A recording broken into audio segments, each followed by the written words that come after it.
Hello friends, નમસ્તે. રોની recipe બ્લોગ્સમાં સ્વાગત છે તમારું. તો આજે આપણી રેસીપીમાં એક અલગ જ રેસીપી આપણે બનાવીશું. તો પિઝાના ટેસ્ટ સાથે અને મેંદા વગર બનાવીશું. તો મેંદા વગર બનાવીશું આપણે ઘઉંમાં. તો આપણે પિઝા બોમ્બ બનાવવાના છે. તો ચલો આપણે સ્ટાર્ટ કરીએ. અને એકદમ સરસ લાગશે અને મસ્ત પણ લાગશે અને આસાનીથી કોઈ પણ બીજી વસ્તુ વગર ઘરમાં તૈયાર થઈ જશે. ના ઓવન કે કશા વગર ગેસ પર જ અને નોર્મલી જે તવીનો ઉપયોગ કરતા હોય આપણે એના પર તૈયાર થઈ જશે. અને હા મિત્રો, તમે મારી ચેનલ પર નવા હોય તો ચેનલને પહેલા સબસ્ક્રાઇબ કરી લેજો અને તમારા ફ્રેન્ડ સર્કલ અને ફેમિલી સાથે વિડીયોને શેર પણ કરજો અને મને કમેન્ટ પણ કરજો કે મારા વિડીયો કેવા લાગે છે. તો લાઈક શેર સબસ્ક્રાઇબ કરી દેજો જે પણ નવા હોય. તો આપણે ઘઉંનો લોટ લઈ લીધો છે.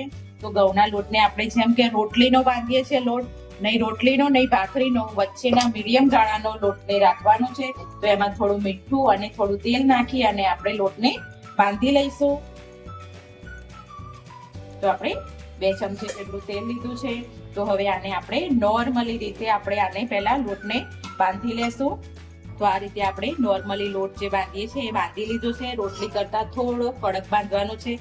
હવે આને તેલ નાખી અને આપણે થોડી વાર એવું સાઈડમાં મૂકી દેશું.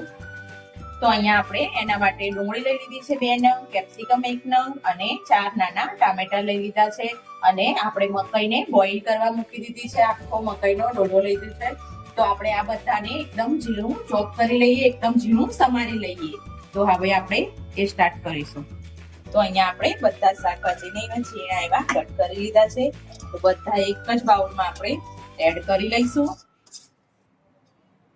ટામેટું છે, ડુંગળી છે, કેપ્સિકમ છે અને આ આપણી મકાઈ છે. આ બધાને આપણે મિક્સિંગ બાઉલમાં એક એડ કરી દઈશું. એમાં થોડો મસાલો કરીશું આપણે સ્વાદ પ્રમાણે. થોડું એવું મીઠું નાખીશું. પછી ચીલી ફ્લેક્સ છે અને આ ઓરેગાનો છે, જેનું પ્રમાણ આપણે વધારે લઈશું.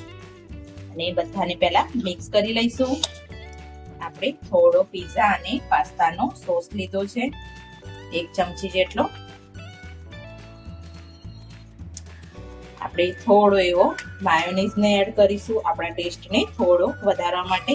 ના હોય તો તમે સ્કીપ પણ કરી શકો છો. તો અહીંયા આપણે ચીઝ લઈ લીધું છે. તો ચીઝને આપણે અંદર જ એડ કરી દઈશું. તો આપણો લોટ આપણે ખોલીને જોઈએ તો મસ્ત એવો થઈ ગયો છે અને એને આપણે તેલથી ટૂંપી લીધું છે એકદમ સરસ. અને આપણું સ્ટફિંગ પણ તૈયાર છે. તો હવે આપણે સ્ટાર્ટ કરીશું વણવાનું. તો આ રીતે નાનું એક ગુલ્લું લઈ અને નાની સાઈઝની આપણે એક રોટલી વણશું. મીડિયમ સાઈઝની, બહુ પતલી પણ નહીં અને બહુ જાડી પણ નહીં. તો આટલી આપણે વણવાની છે રોટલીને. બહુ પતલી પણ નહીં વણી લઈએ અને આ રીતે વચ્ચે સ્ટફિંગ ભરી લઈશું. અને ઓલરેડી આપણે ચીઝ અંદર એડ કર્યું છે, પણ તો બી આપણે થોડું એવું ચીઝ અંદર પાછું ફરીથી એડ કરીશું. એકદમ ટેસ્ટને વધારી લેશે. અને આ રીતે જેમ કે મોમોઝ આપણે વાળતા હોય એ રીતે આ રીતે એને બંધ કરી લઈશું અને ઉપરથી આ રીતે પેક કરી લઈશું. અને આ રીતે થોડું એવું સ્પ્રેડ કરી લઈશું. જાડું નથી રાખવાનું વધારે. તો આ રીતે આપણે આને બધા જ આ રીતે આપણે વાળી લઈએ. તો આ રીતે આપણે મીડિયમ સાઈઝના એકદમ બોમ્બ તૈયાર કરી લીધા છે. તો આને આપણે પાછળ થોડું એવું પાણી લગાવીશું અને તવીમાં આ રીતે મૂકી દઈશું. એકદમ ધીમા ગેસે કરીશું.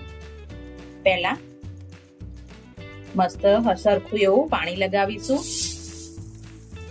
અને આમ થોડું સ્પ્રેડ કરીશું, દબાવીશું આને, જેથી કરીને ચોંટી જાય તવીમાં. અને આ લોખંડની તવી લેવાની છે. આમ થોડું આપણે સ્પ્રેડ કરી દઈશું. તો આને ચડવા દઈએ 1 થી 2 મિનિટ જેટલું આમને આમ. પછી આપણે બીજી પ્રોસેસ ચાલુ કરીએ. તો આને આપણે થોડી વાર એવું આ રીતે નમાવી અને ચડવી લેશું સાઈડથી. જે રીતે આપણે નાન બનાવતા હોઈએ છીએ એ રીતે કરવાનું છે. તો આપણે બંને સાઈડથી આ રીતે જુઓ એકદમ મસ્ત એવા ચડવી લીધા છે આપણા બોમ્બને અને લાગે છે પણ જોરદાર અને ખાવામાં પણ એવા જોરદાર હશે. બધી સાઈડથી જે સાઈડથી આપણે આમ કરીશું એ સાઈડથી આપણા ફૂલીને દડા થશે.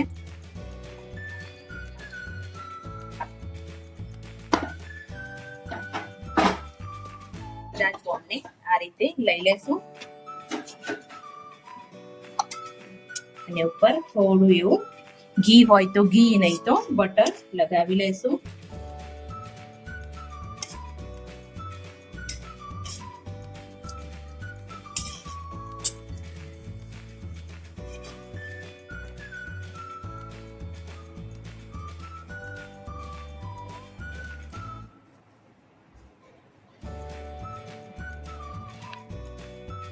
તો મિત્રો છે ને ટેસ્ટી એકદમ મસ્ત એવું, અને કોઈ પણ ને ભાવે, મોટાને પણ ભાવે અને નાનાને પણ ભાવે.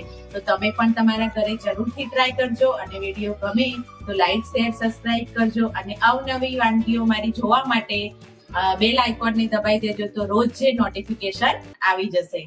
Thank you.